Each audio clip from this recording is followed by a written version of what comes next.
When across this country in 2016, there are those who are still trying to deny people the right to vote, we've got to push back twice as hard.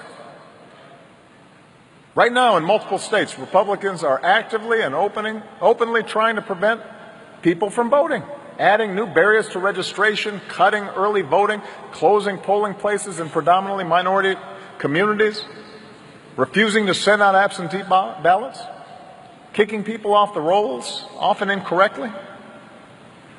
This should be a national scandal. We were supposed to have already won that fight.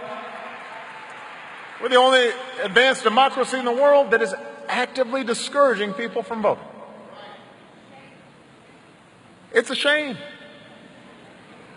Then they try to justify it by telling folks that voter fraud is rampant. Between 2000 and 2012, there were 10 cases of voter impersonation nationwide. 10. People don't get up and say, I'm going to impersonate somebody and go vote. They don't do that. Meanwhile, some of the same folks who are trying to keep you from voting turn a blind eye when hundreds of thousands of people are killed by guns, imposing voter ID restrictions so that a gun license can get you on the ballot, but a student ID can't. Apparently more afraid of a ballot than a bullet. No, our work's not done.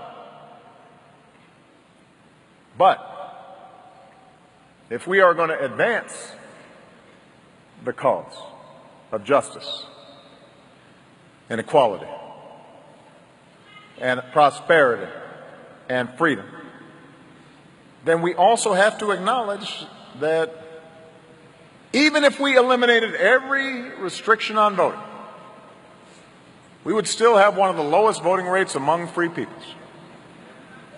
That's not good. That is on us.